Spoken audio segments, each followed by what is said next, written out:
Hello and welcome to Spooky Tales of the Pacific Northwest and beyond. It's been a hot fucking minute since everybody's heard the dulcet tones of my voice here on this here podcast. It has been a wild few weeks of classes and all that kind of stuff. They were a little bit more intensive than I expected. But hopefully the next set will be a little bit more conducive to me being able to actually, do some things.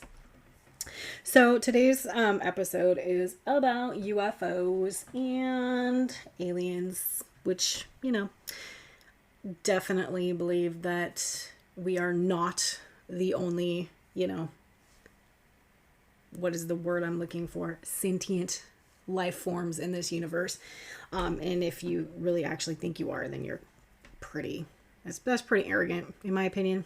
Anyway, for decades, the world has reported sightings of UFOs, from the crash that was reported and covered up in Roswell in the 40s to the Betty and Barney Hill incident to the ancient aliens theory. The world has been fascinated by the idea that humanoid creatures are visiting the planet. There have been theories of little gray men and reptilian type creatures, which that's a whole nother thing, that come down to Earth and abduct or simply observe.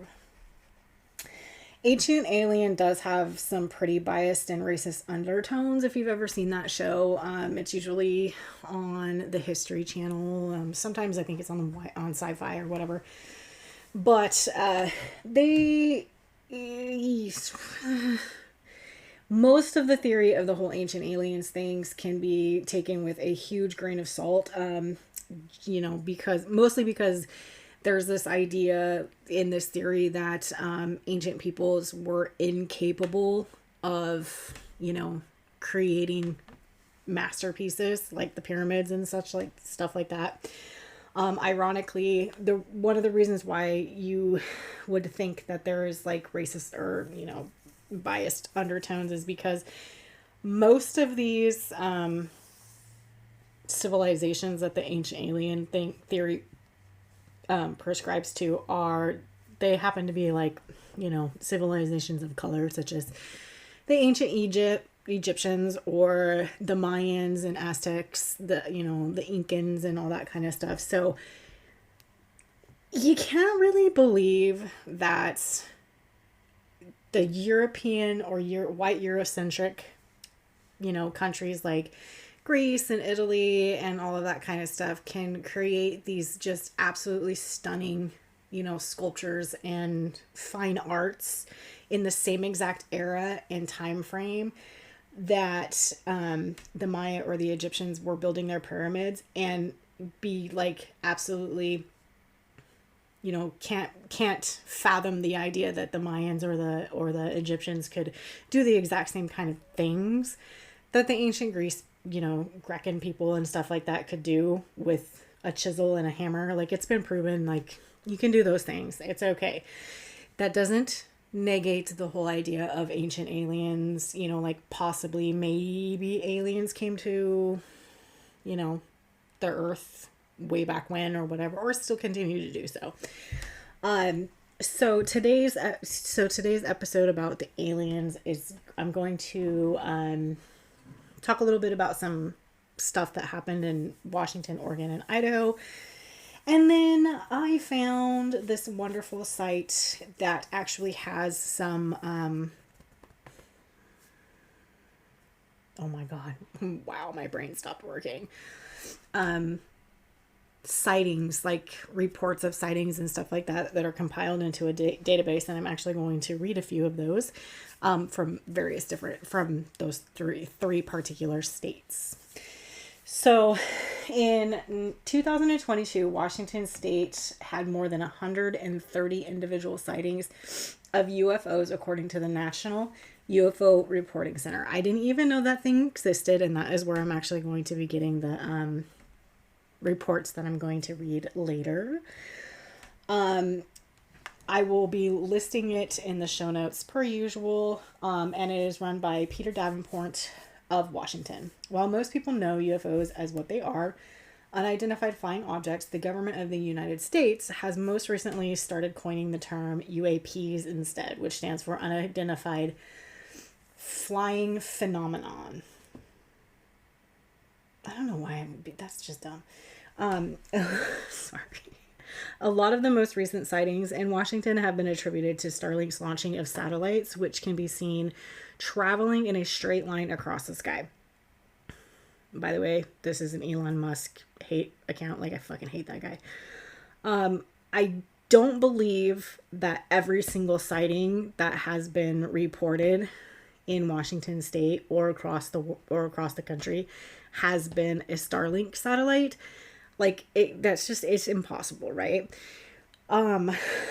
According to the National UFO Reporting Center, Seattle had a whopping 11 reports, just Seattle, in 2022, followed by Tacoma and Spokane with 10 and 8.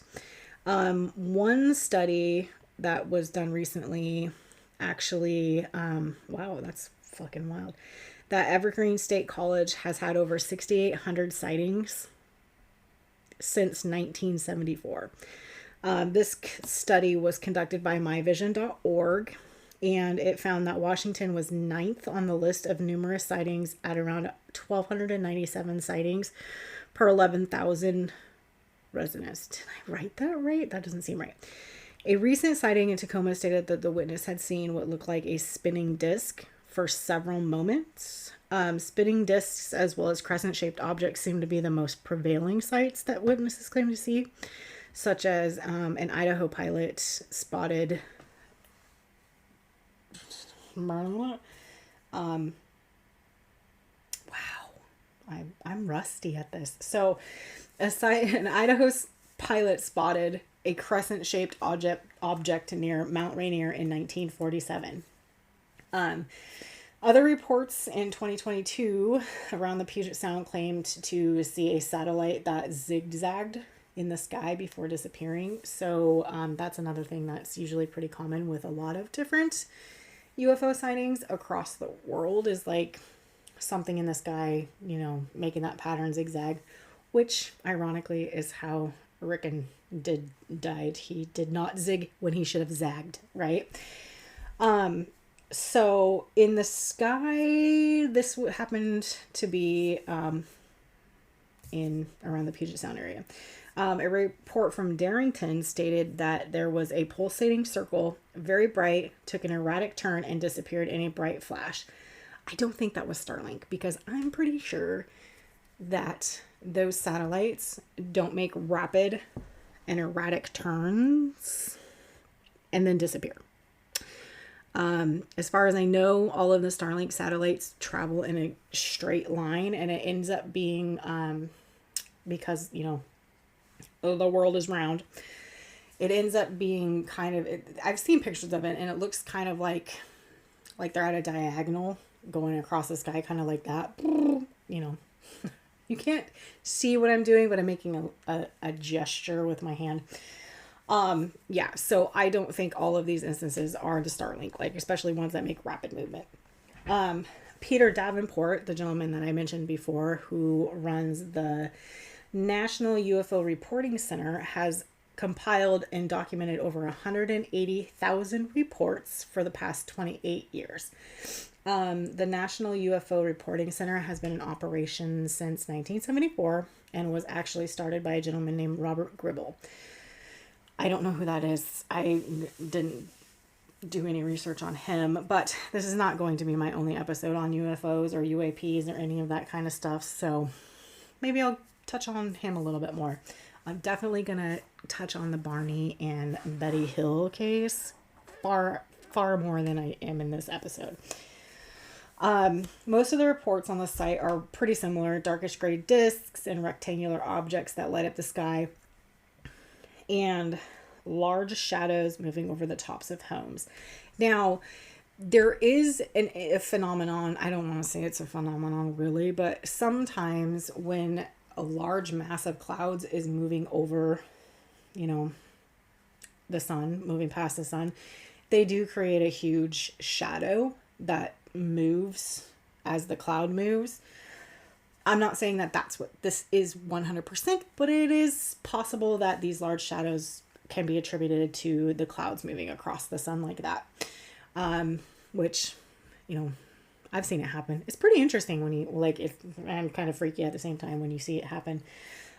Peter himself has had his own encounter with a UAP and told a reporter from the Seattle Times. It was July or August of 1954. Suddenly there was a disturbance and people running and shouting. I looked out over the side of our Studebaker, and saw the most incredible thing I have ever seen in my life. It was so bright that it looked like the sun, and it was shaped like one of those English rugby balls. I think those are shaped like a football, maybe. I think like American football, not a soccer ball. It rose straight up and dropped down behind the movie screen.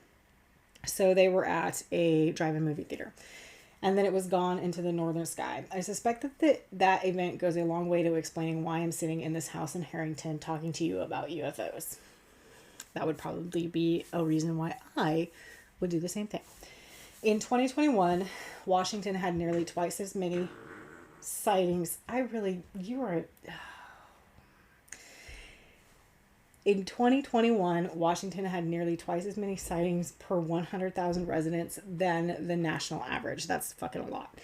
The Pacific Northwest has a long history of UFOs, and the term flying saucer was even coined here 75 years ago. Oregon also has had its fair share of UAPs and UFOs, and since 1949, Oregon residents have reported sightings, a lot of them. In 2019, Oregon accounted for 110 reports of UAP sightings, and the state ranks in the top states for sightings in the country. Washington, and I think it says somewhere in my notes here that Washington, Oregon, and Idaho are all in the top 10 of states that have the most sightings. Case in point, it actually ranks around 6th in the country for UAP sightings, according to a study from journalresearch.org. I have no idea what that is. Oregon has its own record-keeping organization called the Oregon Mutual UFO Network, and McMinnville hosts a UFO Fest in May of every year. They've actually been throwing this big UFO party for like the past 24 years in honor of the sighting and photographed by Evelyn Trent and her husband Paul. I will absolutely link the site for the festival in the show notes, and I will share some of the images from Evelyn Trent and her husband's sighting on the Instagram for sure. One story in 1998 in Oregon involves crop circles that were spotted in a wheat field near Hubbard. I have no idea where Hubbard is. But it reminds me of that nursery rhyme. Old Mother Hubbard went to her cupboard. This crop circle was 250 feet by 170 feet. And when people inspected it, some of them said that they felt ill due to the residual electromagnetic energy. I don't know if that's actually true or not. Supposedly, this particular spot has been the host of crop circles on several occasions as far back as the 1920s. I'm going to do a little bit more research on that and see if I can find some images. And if I can, I'll definitely put them on the Instagram. One of the more recent reports of Oregon involves animal mutilation.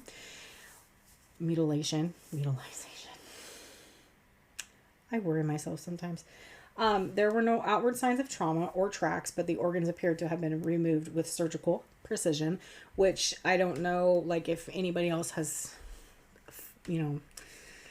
watched shows or, looked up at some of these cattle mutilations and stuff like that, a lot of the times there's zero outward signs of any kind of trauma, but something has been removed with like it looks like somebody went in with a scalpel and removed things, which is pretty common with the animal mutilation. What is wrong with me? Mutilations. Idaho has also been at the top of the list of states that have had the most UAP sightings in the country. That means they're like number one.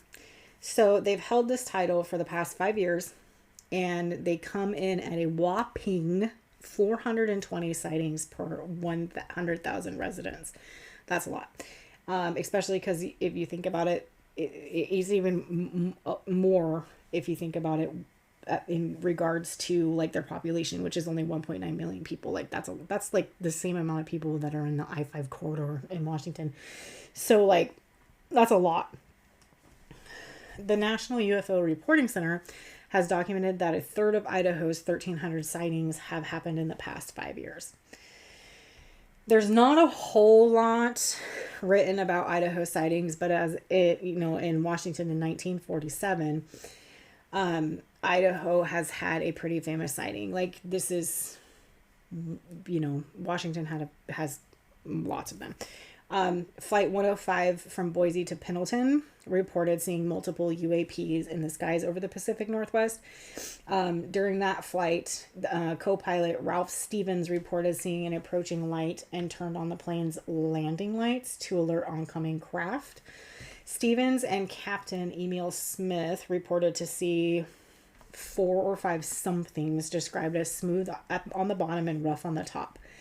Neither man could say whether they were oval or saucer shaped, and reportedly the crew saw the objects for 12 minutes before they disappeared with a burst of speed.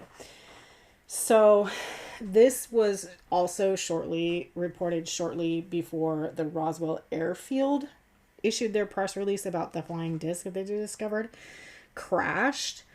As we know, Roswell did retract that statement, claiming that the crashed aircraft was actually a weather balloon and not a flying saucer. And that is a huge source of conspiracy theory thing happening with UFOs and stuff like that. Like Roswell and Area 51 and everything like that is pretty well known.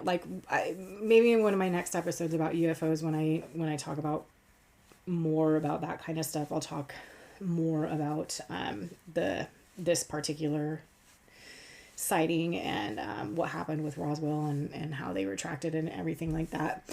The 105 flight sighting was concluded to be an illusion played on the pilot and his co-pilot due to the occurring sunset. I guess they were trying to say it was kind of like the Fata Morgana or whatever it is, where you can sometimes see the reflection of a city in the clouds. And it's a phenomenon that happens with water and clouds and stuff like that. The Air Force would also later claim that the power of suggestion was also a likely reason behind the Flight 105 sighting, and that has something, I think, to do with the Idaho pilot seeing reporting seeing something around Mount Rainier in 1947, because it was shortly after this that happened. But if I can find it on this UFO sighting thing, I will see if I can find it. So, let's see. Nope, that's not what I wanted to do. I'm sorry, I'm looking for the one that I wanted to do. Okay. So, Washington has, some pretty interesting ones, that were,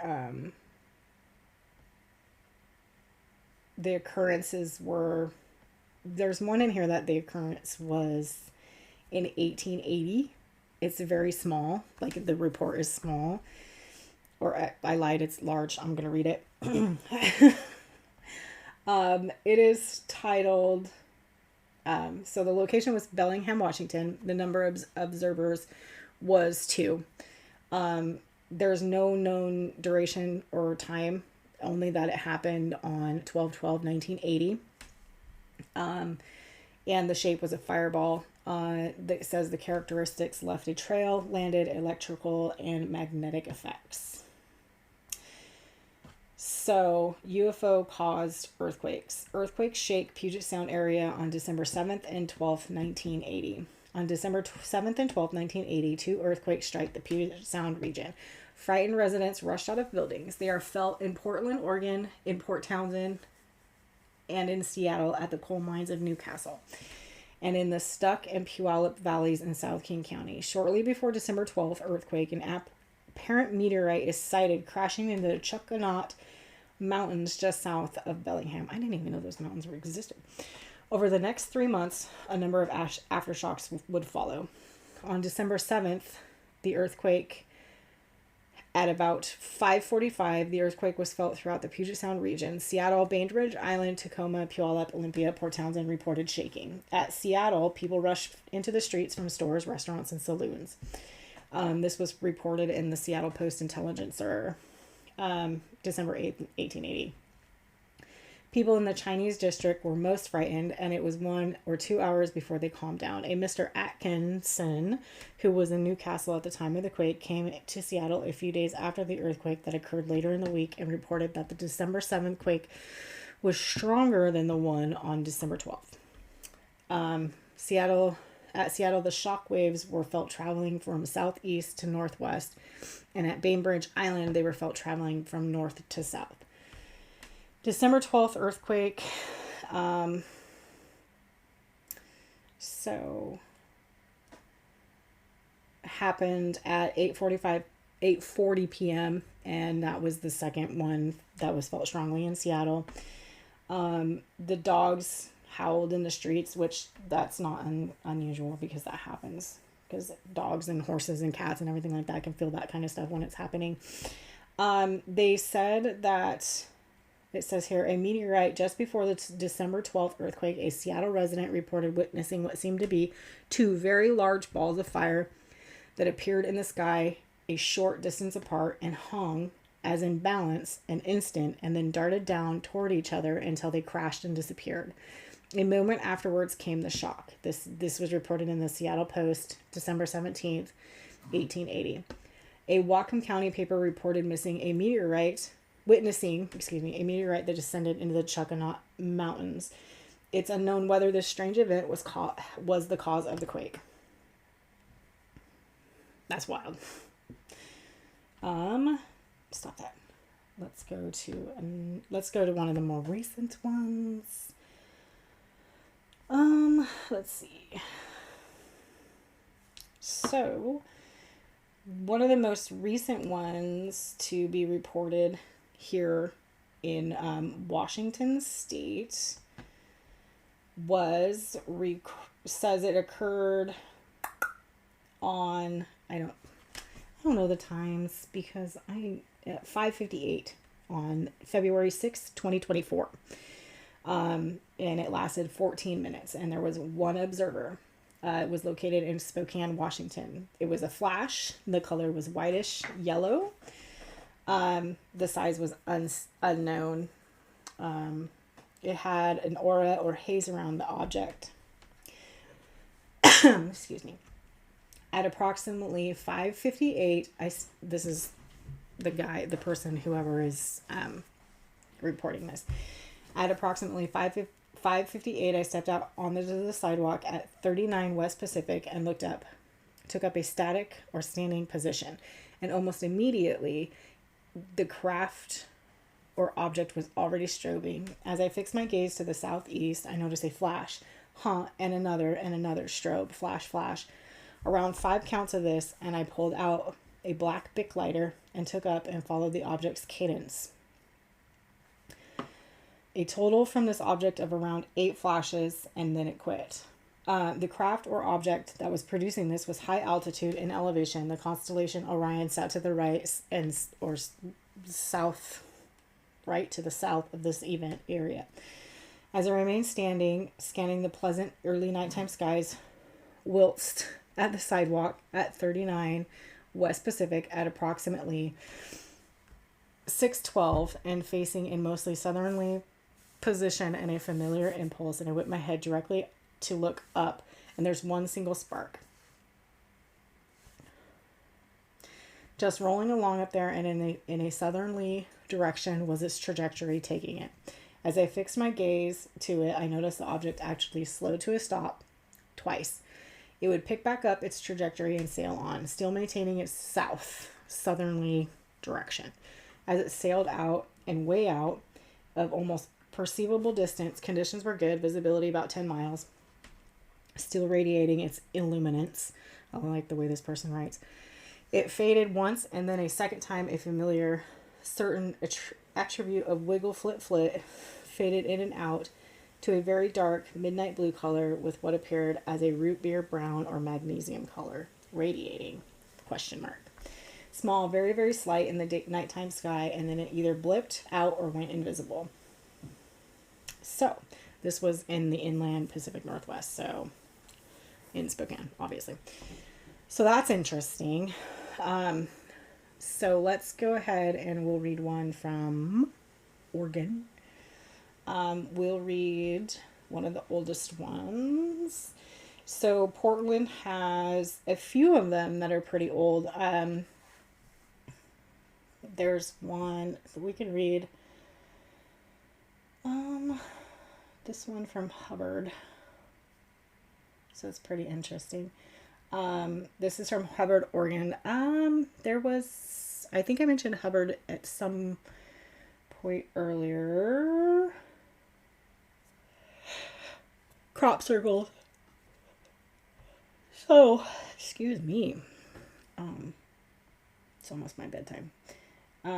This happened for about 10 seconds, and it happened in Hubbard. They said that the shape was cylinder and the lights were on the object. It had a bluish tint with what will look like a candlelight in the center, traveling slowly south. I can't get through the correct date.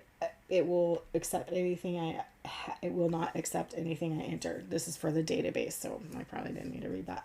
This happened in 1937. I was back of our animal pens and looked up to the right. I saw what looked like a mason jar with a light in it following the Highway 99 east, about 500 to 1,000 feet in the air.